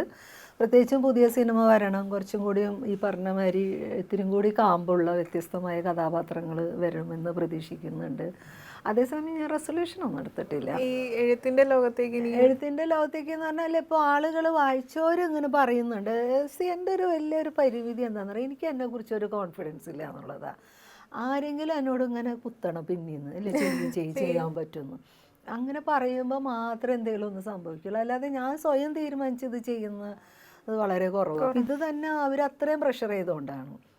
അതുപോലെ തന്നെ ഇനിയിപ്പോൾ എന്തെങ്കിലും നടക്കാം. പക്ഷേ എനിക്ക് ഓഫറുണ്ട്, 2 പബ്ലിക്കേഷൻസ് ഇപ്പോഴേ പറഞ്ഞു, ചേച്ചി ഇനി അവർക്ക് കൊടുക്കരുത്, ഞങ്ങൾക്ക് തരണം, ഇനി അടുത്ത ബുക്ക് എഴുതുമ്പോൾ ഞങ്ങൾക്ക് തരണം. അപ്പോൾ എനിക്ക് ഫിക്ഷൻ എഴുതാനൊന്നും പറ്റുമെന്ന് തോന്നുന്നില്ല. പക്ഷേ എൻ്റെ ജീവിതത്തിൽ എൻ്റെ മാത്രം ജീവിതമായിട്ട് ബന്ധപ്പെട്ടല്ല, ഞാൻ കണ്ട കുറേ കാഴ്ചകളുണ്ട്. ഇപ്പോൾ ഗൾഫ് തന്നെ 16 വർഷത്തിൻ്റെ ഒരു വാസ്റ്റായിട്ടുള്ളൊരു അനുഭവമുണ്ട്. അതുമാത്രം ഈ പോണ്ടിച്ചേരി വേറെ ഉണ്ട്, തമിഴ്നാട് വേറെ ഉണ്ട്. അപ്പം എനിക്കങ്ങനെ ഞാൻ ചെന്ന് ജീവിച്ച സ്ഥലങ്ങളുടെ തന്നെ അനുഭവങ്ങൾ തന്നെ വേറെ രീതിയിൽ. ഇനി മാത്രമല്ല നമ്മൾ പിന്നെ ഈ ഫെമിനിസ്റ്റ് മൂവ്മെൻ്റായിട്ട് ബന്ധപ്പെട്ടിട്ട് നമ്മളൊരു ഫെമിനിസ്റ്റ് യാത്രകളുണ്ടല്ലോ നമ്മുടെ, ഐ മീൻ ഇൻറ്റേർണൽ ജേർണി അല്ലെങ്കിൽ ഒരു ഇൻ്റലക്ച്വൽ ജേർണി എന്ന് പറയില്ലേ, അതിൻ്റെ കോൺട്രാഡിക്ഷൻസ് ഉണ്ട് നമ്മുടെ ഉള്ളിൽ, പെണ്ണുങ്ങളുടെ ഉള്ളിൽ. ഞാനതൊരു കുറ്റപ്പെടുത്തിയിട്ടല്ല കാണുന്നത്. ഈ കോൺട്രാഡിക്ഷനെ നമ്മൾ സ്ത്രീകൾ അഡ്രസ്സ് ചെയ്യേണ്ടതുണ്ടെന്നുള്ള രീതിയിൽ എനിക്ക് അങ്ങനെ ഒരു ബുക്ക് എഴുതിയാൽ കൊള്ളാമെന്നുണ്ട്. അപ്പോൾ ഇതൊക്കെ എൻ്റെ ഒരു ആലോചനയിലുണ്ട്, ചെയ്തേക്കാം. അതിൽ പക്ഷേ ഉപരി എൻ്റെ ഉള്ളിൽ നിൽക്കുന്ന ഒരു കാര്യം എൻ്റെ തന്നെ സ്ക്രിപ്റ്റ് സിനിമ ചെയ്യണമെന്ന്. ഒരു സിനിമയെങ്കിലും ചെയ്യണം, അത് എൻ്റെ സ്ക്രിപ്റ്റ് ആയിരിക്കണം. പക്ഷേ അതിന് കുറേയും കൂടി പോസിറ്റീവായിട്ടുള്ള ഒരു ഘടകങ്ങൾ എന്ന് പറഞ്ഞാൽ ആളുകൾ അത് കേൾക്കാൻ തയ്യാറാണ്. അപ്പോൾ ഈ പുസ്തകത്തിൻ്റെ ഒരു കാര്യത്തിൽ എനിക്ക് 2 ഓഫർ വന്നത്, ഒന്ന് ഒരു സ്ക്രിപ്റ്റ് ഇത് വന്ന് ചെയ്യാമെന്ന് പറഞ്ഞിട്ട്, എൻ്റെ ആലോചനകൾ അവർക്ക് പിടിച്ചിട്ടുണ്ട്, അവർക്ക് ഇഷ്ടമായിട്ടുണ്ട്. അപ്പോൾ ആ ചേച്ചി തന്നെ സ്ക്രിപ്റ്റ് ചെയ്തണമെന്ന് പറഞ്ഞു. വേറൊരു കുട്ടി പറഞ്ഞു ഇതിന് കോപ്പിറൈറ്റ് കൊടുക്കുമോ, അവർക്ക് സ്ക്രിപ്റ്റ് ചെയ്യാനാണെന്ന് പറഞ്ഞു. അപ്പം ഇങ്ങനെ ഒരു 2 പോസിറ്റീവായിട്ടുള്ള ഒരു അപ്രോച്ച് ഈ പുസ്തകത്തിൻ്റെ പുറത്ത് തന്നെ ഉണ്ടായിട്ടുണ്ട്. അപ്പോൾ എനിക്കതൊക്കെ ഒരു വലിയ പ്രതീക്ഷ തരുന്നത്. അതിൽ അങ്ങനെ ഒരു സിനിമ കാണുന്നുണ്ടല്ലേ, അല്ലെങ്കിൽ അത് ഒരു സ്ക്രിപ്റ്റ് ആക്കാൻ എന്നോട് ആവശ്യപ്പെടുന്നുണ്ട്. അതൊക്കെ നമുക്ക് വളരെ പോസിറ്റീവായിട്ടുള്ള, കുറച്ചും കൂടി നമ്മുടെ ജീവിതേച്ഛ കൂട്ടാൻ കഴിയുന്ന കാര്യങ്ങളാണല്ലോ. അപ്പോൾ ആ അർത്ഥത്തിൽ എനിക്ക് അതൊക്കെ വലിയ പ്രതീക്ഷയിലാണ് ഞാനിരിക്കുന്നത്. എൻ്റെ മടിയും കൂടെ മാറ്റി വെച്ചാൽ മതിയോ? കുറച്ചധികം മടിയുണ്ട് എനിക്ക്. ഈ ഇതിനകത്തുള്ള ചില ഇൻസിഡൻസ് ഒക്കെ നമ്മൾ വായിക്കുമ്പോൾ നമ്മളത് ഇമാജിൻ ചെയ്യുമല്ലോ. ശരിയാണ്, ഇതിനൊരു സിനിമയ്ക്കുള്ളൊരു സ്കോപ്പ് ഉണ്ട്, അല്ലെങ്കിൽ കുറച്ചും കൂടി ഡെപ്തായിട്ട് ഇത് പറയാൻ സാധിക്കും, വിഷ്വലൈസ് ചെയ്യാൻ സാധിക്കും എന്നുള്ളൊരു സാധനം വായന ആസ് എ റീഡർ എന്നുള്ള രീതിയിൽ. അതെന്ന് വെച്ചാൽ ഞാൻ ഒന്നെന്ന് പറഞ്ഞാൽ ഇതിനകത്ത് വളരെ ഒരു റിപ്പോർട്ടിംഗ് സ്റ്റൈലിലാണ്. അതിനകത്ത് വേറെ ഇമോഷൻസ് കടത്തിവിട്ട് ഭയങ്കര ഒരു സഹാനുഭൂതി പിടിച്ച് പറ്റും അങ്ങനെയല്ല. ഞാൻ അനുഭവിച്ചതിൻ്റെ തന്നെ പകുതിയാണ് അതിനകത്ത് കൊടുത്തിട്ടേ ഉള്ളൂ. കാരണം നമ്മൾ അനുഭവിക്കുന്ന പ്രോസസ്സല്ല എഴുതുന്ന പ്രോസസ്സ്. മറികടന്ന് വന്ന് കുറേ വർഷങ്ങളായിട്ട് ഇങ്ങനെ ഇരുന്ന് നമ്മളതിൽ ഇരുത്തം വന്നു അനുഭവത്തിൽ. അപ്പോൾ അത് തന്നെ നമുക്ക് എഴുത്തിൽ അപ്രോച്ച് ചെയ്യുമ്പോൾ എനിക്ക് തോന്നിയത് അത് അത്രയും ലൈറ്റായിട്ട് ഇങ്ങനെ പറഞ്ഞു പോയാൽ മതി എന്നാണ്. പക്ഷേ ഈ പറഞ്ഞ മാതിരി ശരിയായിരിക്കാം. ഇപ്പം ഇയാൾ അതിനെ വിഷ്വലൈസ് ചെയ്തപ്പോൾ കിട്ടിയ എന്തെങ്കിലും ഒന്ന് അവർക്കും കിട്ടുന്നുണ്ടാവും, അതുകൊണ്ടായിരിക്കുമല്ലോ അവരത് പറയുന്നത്. അപ്പോൾ അങ്ങനെ ഒരു സാധ്യത ഉണ്ടെങ്കിൽ അതൊക്കെ ഉണ്ടാവുന്നത് നല്ല കാര്യമായിട്ട് തന്നെ ഞാൻ കാണുന്നത്. അപ്പോൾ ഞാനും അങ്ങനെ ഒരു 24-ൽ എന്തെങ്കിലും ഒരു സിനിമ ചെയ്യാൻ പറ്റും എൻ്റെ ഒരു ആഗ്രഹത്തിലും അതിനുള്ള ശ്രമത്തിലൊക്കെയാണ്. വേറെ ഇപ്പം എന്താ ചെയ്യുക, ഹെൽത്ത് വൈസൊക്കെ ഒന്ന് ശ്രദ്ധിച്ചാൽ കൊള്ളാമെന്നൊക്കെ ഉണ്ട്. പക്ഷെ ഞാൻ ഈ ഡിസിഷനൊന്നും അങ്ങ് മുന്നേ എടുത്ത് വയ്ക്കൊന്നുമില്ല. കാരണം അത് പാലിക്കാൻ എനിക്ക് വലിയ പാടാണ്. ഈ പറഞ്ഞതുപോലെയാണ്, ആരംഭശൂരത്തെ ഉണ്ടാവുള്ളൂ. ഇപ്പം ജിമ്മിലൊക്കെ പോകുന്നത് ഒരാഴ്ച മാക്സിമം, പിന്നെ അത് എവിടെയെങ്കിലും ഒരു ബ്രേക്ക് വരണം, അല്ല പോകാതെ ഇരിക്കല്ല, എന്തെങ്കിലും ഒരു ബ്രേക്ക് വന്നാൽ പിന്നെ അത് പിന്നെ അങ്ങ് പോകില്ല. അങ്ങനെ കുറേ എന്ന് വെച്ചാൽ നമ്മളോട് തന്നെ എക്സ്ക്യൂസ് എക്സ്ക്യൂസുകൾ കണ്ടെത്തിക്കൊണ്ടിരിക്കും, എക്സ്ക്യൂസുകൾ കണ്ടെത്തി. അപ്പോൾ എനിക്കെന്ന് വെച്ചാൽ അത് എൻ്റെ ഒരു ഇത് ഞാൻ പറഞ്ഞില്ല, എനിക്കിങ്ങനെ എന്താ ഒരു സെൽഫായിട്ട് ഇങ്ങനെ എന്നെ മോട്ടിവേറ്റ് ചെയ്യാൻ അറിയില്ല. പുഷ് വേണം. അപ്പോൾ അതിപ്പോൾ എനിക്ക് തോന്നുന്നു പ്രായമായതിൻ്റെ ആണോ എന്ന് അറിയാം, ഒത്തിരി കൂടുതലാണ് ഇപ്പോൾ. എന്തിനും ഇപ്പോൾ വീട്ടിൽ നിന്നൊന്ന് പുറത്തേക്ക് ഇറങ്ങണം. ഇപ്പോൾ നമുക്ക് ചുറ്റും ഒരുപാട് കാര്യങ്ങൾ നടക്കുന്നതൊക്കെ അറിയാം. അവിടം വരെ പോയി കഴിഞ്ഞാൽ മനുഷ്യരെ കാണാൻ, അല്ലെങ്കിൽ ഇവൻ്റ് കാണാമെന്നൊക്കെ ഉണ്ട്. പക്ഷെ അപ്പോൾ പോലെ ആരെങ്കിലും എന്നെ വിളിക്കണം, ജോളി ചേച്ചി വരുന്നോ അല്ലെങ്കിൽ ജോളി വരുന്നോ എന്ന് പറഞ്ഞാൽ അവർ തന്നെ ഫോഴ്സ് ചെയ്താൽ മാത്രമേ ഞാൻ പോവുള്ളൂ. അപ്പോൾ അങ്ങനത്തെ ഭയങ്കര ഒരു ഇനിഷ്യേഷൻ എടുക്കാനുള്ള ഭയങ്കര വിമുഖതകളൊക്കെ ഇപ്പോൾ ഉണ്ട്. ഇപ്പം ഞാൻ വിചാരിക്കുന്നത് 2024 ഞാനതൊക്കെ മാറ്റി ഭയങ്കര മിടുക്കിയായിട്ട് പോയിരുന്നൊക്കെയാണ് ഞാൻ വിചാരിച്ചുകൊണ്ടിരിക്കുന്നത്. നോക്കാം നമുക്ക് എത്രത്തോളം നടക്കും എന്നുള്ളത്. ഈ 50s സഞ്ചരിക്കുമ്പം റിവേഴ്സ് ഓർഡറിൽ ഇങ്ങനെ പൊയ്ക്കൊണ്ടിരിക്കുകയാണല്ലോ. അപ്പം അന്ന് ചെയ്യാൻ പറ്റാതിരുന്ന കാര്യങ്ങളൊക്കെ ഇപ്പോൾ കൂടുതൽ എൻജോയ് ചെയ്യുന്നുണ്ട്. ഇനിയും ഒരു പ്രണയമൊക്കെ ആവാം കേട്ടോ. സത്യത്തിൽ ആഗ്രഹമുണ്ട്, പക്ഷെ എൻ്റെ കയ്യിലിരിപ്പിന് ഒരാൾ വന്ന് പെടില്ല മുന്നിൽ. അതാണ് പ്രശ്നം. കാരണം ശരിക്കും പറഞ്ഞാലേ എനിക്ക് തോന്നുന്നു ഞാൻ കുറച്ച് ഇൻറ്റിമിഡേറ്റിംഗ് ആണ്. എന്നോട് പെൺസുഹൃത്തുക്കൾ തന്നെയാണ് പറയുന്നത് ഞാൻ ഭയങ്കര ഇൻറ്റിമിഡേറ്റിംഗ് ആണെന്ന് പറഞ്ഞാൽ. ആണോ? ഭയങ്കര ഗൗരവക്കാരിയാണ്. അല്ലല്ല, ഗൗരവൊക്കെ അങ്ങനെയല്ല. അല്ല, സംസാരത്തിൽ ഞാൻ ചീത്ത പറയുന്നത് വളരെ പൊളൈറ്റായിട്ടാണ് ചീത്ത പറയാ. പക്ഷെ ആ ഒരു സ്വഭാവത്തെ ഇഷ്ടപ്പെടുന്നവരും ഉണ്ടല്ലോ. അങ്ങനെ ഇല്ലെന്നാണ് ഞാൻ, മലയാളികളിൽ എന്തായാലും ഇല്ല. എനിക്കറിഞ്ഞൂടെ. അഥവാ അങ്ങനെയൊക്കെ തമാശ എന്ന് വെച്ചാൽ ഈ പുസ്തകമൊക്കെ വന്നതിന് ശേഷം 1-2 പേര് ക്രഷൊക്കെ പറഞ്ഞു എൻ്റെ അടുത്ത്. ഞാൻ കാണാത്ത മനുഷ്യരൊക്കെ. ഞാൻ വേഗം വണ്ടി കിട്ടോളാം പറഞ്ഞു. ഞാൻ പറയാം അത് നടപടിയാണ് കാര്യം എന്നല്ല, ചെറുപ്പം പിള്ളേരാണ്. ഞാൻ അതൊന്നും കേൾക്കുമ്പോൾ രസമൊക്കെയാണ് കേട്ടോ. അത് നമ്മൾക്ക് അതൊരു രസക്കുറവൊന്നുമില്ല. ഇപ്പോഴും നമ്മൾ ഒരു ഡിസൈറബിൾ പേഴ്സൺ ആണ് എന്നുള്ളത് ഒരു 55-ാം വയസ്സിൽ അറിയുന്നത് വലിയ സന്തോഷമുള്ള കാര്യമാണ്. പക്ഷെ അതേസമയം എനിക്ക് ഇന്ന് ഞാൻ പറഞ്ഞില്ലേ ഭയങ്കര പേടികൾ വന്നു, ഉള്ളത് പറയാലോ. ഇൻസെക്യൂരിറ്റീസ് ഉണ്ട്. ഇൻസെക്യൂരിറ്റീസ് മാത്രമല്ല, ട്രസ്റ്റ് ഇഷ്യൂസ്. ഞാൻ പറഞ്ഞ ട്രസ്റ്റ് ഇഷ്യൂവിൻ്റെ മാത്രമല്ല, അതങ്ങനെ പറയാൻ പറ്റില്ല. ട്രസ്റ്റ് ഇഷ്യൂ ഉണ്ട്. എന്നാൽ പോലും എനിക്ക് തോന്നുന്നത് വെച്ചാൽ എനിക്ക് വേദനിക്കാൻ വയ്യ എന്നുള്ളതാണ്. ഞാൻ ഭയങ്കര ഇമോഷണലി ക്ലിങ്ങി ആവുന്ന ഒരാളാണ്. കംപ്ലീറ്റ് ഇൻവെസ്റ്റ് ചെയ്യും ഇമോഷണലി. പിന്നെ അങ്ങനെ അവർക്ക് തന്നെ അതൊരു ശല്യമായിരിക്കും. എല്ലാ കാര്യത്തിനും ഇങ്ങനെ അവരും കൂടെ വേണം എന്നുള്ളൊരു ഡിപ്പെൻഡിങ് ആണ്. അതാണ്. പക്ഷേ ഡിപ്പെൻഡിങ് ആണെങ്കിലും ഞാൻ ഒരിക്കലും ഭാവിക്കില്ല എനിക്ക് നിങ്ങളെ സപ്പോർട്ട് വേണമെന്നൊന്നും. പക്ഷെ ഇമോഷണലി ഭയങ്കരമായിട്ട് ഡിപ്പെൻഡ് ചെയ്ത് നിൽക്കുന്ന ഒരു മാനസികാവസ്ഥ ഉള്ളതുകൊണ്ട് എനിക്ക് തന്നെ അത് ഭയമാണ്. അത് ആളുകൾക്ക് ശല്യമായിരിക്കും എന്നെ അങ്ങനെ ഹോൾഡ് ചെയ്ത്. കാരണം ഞാൻ പറഞ്ഞില്ലേ, ഈ ഒരു കുട്ടിയായി പോകും, പെട്ടെന്ന് ക്രാങ്കി ആയിട്ടുള്ള ഒരു കുട്ടിയായി പോകും. അപ്പം ഞാൻ ശരിക്കും എന്തിനാണ് ഈ വയസ്സാം കാലത്ത് വലിയവർക്ക് ഈ തൊല്ല കൊടുക്കണത്? വേണ്ട, ഞാൻ തന്നെ അത് അനുഭവിച്ചാൽ മതി. ഓക്കെ, വേറെ മനുഷ്യർക്ക് എന്തിനാണ് ഈ ബുദ്ധിമുട്ട് കൊടുക്കണേന്നുള്ളൊരു ഭയമുണ്ട്. പിന്നെ അങ്ങനെ അന്വേഷണമൊന്നുമില്ല. പ്രണയമൊക്കെ വന്ന് പെടട്ടെ, ഇങ്ങനെ നമുക്കിങ്ങനെ വഴിക്ക് ഒരു അതെ ഇങ്ങനെ ഒരു ഗിഫ്റ്റൊക്കെ കയ്യിൽ കിട്ടുന്നത് പോലെ ഒരു പ്രണയം വന്ന് കിട്ടുകയാണെങ്കിൽ ഞാനതൊക്കെ നോ വയ്ക്കാനൊന്നും ഉദ്ദേശിച്ചിട്ടേ ഇല്ല. അതിൻ്റെ പുറത്ത് ഞാൻ പറഞ്ഞില്ലേ, വീണ്ടും വീട്ടുകാരെന്ത് വിചാരിക്കും, നാട്ടുകാരെന്ത്, മക്കളെന്ത് വിചാരിക്കും. മക്കളൊന്നും ഒരിക്കലും അങ്ങനെ വിചാരിക്കുന്ന കുട്ടികളാണ്. അവർ എൻ്റെ മക്കളാണെങ്കിൽ അവർ പറയുന്നത് അമ്മ ഒറ്റയ്ക്കാവേണ്ട ആളല്ല, അമ്മ ഒറ്റയ്ക്കാവരുത് എന്ന് പറയുന്ന കുട്ടികളും കൂടിയാണ്. അവർക്ക് എനിക്ക് അറിയാം, അത് പറയുമ്പോഴും അവർക്കൊരു പെയിനൊക്കെ ആണ്. അവർക്ക് പാരൻസ് എന്നുള്ള രീതിയിൽ ഏത് മക്കൾക്കും 2 അച്ഛനും അമ്മയും കൂടെ ഉണ്ടാവണം എന്ന് തന്നെയാണ് ആഗ്രഹം. അപ്പോൾ എന്നെ സംബന്ധിച്ച് അത് പ്രശ്നം. ഞാൻ അങ്ങനെ അല്ലേക്ക്, അയ്യോ അച്ഛനും അങ്ങോട്ട് പോയി, ഞാനിങ്ങനെ എൻ്റെ മക്കൾക്കാരുണ്ട് ഇങ്ങനത്തെ ഭയങ്കര ഇമോഷണലായിട്ടുള്ള ഈ സെൻറ്റിമെൻറ്റ്സ് ഞാൻ കൊണ്ടുനടക്കുന്ന ഒരാൾ. അപ്പം ഞാനും കൂടെ അങ്ങനെ പോയി കഴിഞ്ഞാൽ അവർക്ക് ആരുണ്ടാവും ഇൻ ദ സെൻസ് എന്ന് പറഞ്ഞാൽ ഞാൻ പറഞ്ഞില്ലേ, നമ്മൾ ഈ ഒരു സാമ്പ്രദായികതേനെ ഭേദിച്ചിട്ട് അതെനിക്ക് പറയണം. കാരണം എന്താണെന്ന് വെച്ചാൽ സാധാരണഗതിയിൽ ഇൻ്റർ റിലീജിയസ് മാരേജസ് അല്ലെങ്കിൽ മിശ്ര വിവാഹങ്ങളൊക്കെ നടത്തുന്ന കുട്ടികളുടെ ഒരു പ്രശ്നം എന്ന് വെച്ചാൽ ഇവർക്ക് ഇമ്മീഡിയറ്റ്ലി സൊസൈറ്റിയിൽ ആക്സെപ്റ്റൻസ് ഇല്ലാതാവും. കാരണം അപ്പോൾ പാരൻസിൻ്റെ ഭാഗത്തുനിന്ന്, ഇപ്പോൾ ഇവിടെ ഭാഗ്യത്തിന് എൻ്റെ ഫാമിലിയും ബാലുൻ്റെ ഫാമിലിയും അവരെ ആക്സെപ്റ്റ് ചെയ്തിട്ടുണ്ട്. പക്ഷേ ഇമ്മീഡിയറ്റ്ലി ഇതൊക്കെ സംഭവിക്കുക എന്ന് പറഞ്ഞാൽ ഇവർ കംപ്ലീറ്റ്ലി പാരൻസ് മാത്രമേ ഇമ്മീഡിയറ്റ്ലി ഉണ്ടാവുള്ളൂ. ബാക്കി ബന്ധങ്ങൾ, ഫാമിലി ആയിട്ടുള്ള ബാക്കി ബന്ധങ്ങളൊന്നും ഇവർക്ക് കിട്ടാറില്ല സാധാരണഗതിയിൽ. പിന്നെ ഈ ന്യൂക്ലിയർ സെറ്റപ്പിൽ വന്നതിൻ്റെ ഒരു പ്രശ്നമുണ്ട്. അപ്പോൾ ഇവരെ സംബന്ധിച്ച് ബാക്കി കുടുംബങ്ങളെ ആക്സെപ്റ്റ് ചെയ്യില്ല എന്ന് മാത്രമല്ല, ഇവരിങ്ങനെ മിശ്രവിവാഹിതരുടെ കുട്ടികൾ എന്നുള്ളൊരു സംഭാഷണമൊക്കെ എൻ്റെ മക്കൾ അതിനെ ഭേദിച്ച് വന്നു, അല്ലെങ്കിൽ അവർ പുറത്തായതുകൊണ്ടൊന്നും അവർക്ക് അതിൻ്റെ പ്രശ്നങ്ങളൊന്നും ഉണ്ടായിട്ടില്ല. പക്ഷേ ഇവിടെയാണെന്നുണ്ടെങ്കിൽ അതെന്താ അങ്ങനെ. അപ്പോൾ അവർ ആദ്യം തന്നെ കണ്ടിരുന്ന ഒരു സന്തോഷം എന്ന് പറഞ്ഞാൽ, ഞങ്ങൾ അച്ഛനും ഭയങ്കര ചിൽ ഗൈസാണ്, ഭയങ്കര ഫ്രണ്ട്ലിയാണ്. അപ്പോൾ അവർ അങ്ങനത്തെ ഒരു സെക്യൂരിറ്റിയിൽ ജീവിച്ച് പോകുമ്പോൾ പെട്ടെന്ന് ഇതില്ലാണ്ടാവുമ്പോൾ വേറൊരു ക്രൂരതയും കൂടെ അതിൽ സംഭവിക്കുന്നുണ്ട്. ഇതിനകത്ത് അമ്മ എന്ന് പറഞ്ഞ ഒരാളെ ഒഴിവാക്കുമ്പോൾ ഇമ്മീഡിയറ്റ്ലി അച്ഛൻ്റെ ഫാമിലിയിൽ എല്ലാവരും അതോടുകൂടി ഇവരും കൂടെ ഒഴിവാക്കുകയാണ്. അപ്പോൾ അവർക്ക് ഇമ്മീഡിയറ്റ് ആയിട്ടുള്ള ഇവരെ സാമൂഹ്യ ബന്ധങ്ങൾ ആരാണ്? അച്ഛനും അമ്മയും അവരുമായിട്ട് ബന്ധപ്പെടുന്ന കുടുംബങ്ങളാണ്. അത് ഈ കുഞ്ഞുങ്ങൾക്ക് ഇല്ലാതാവുകയാണ്.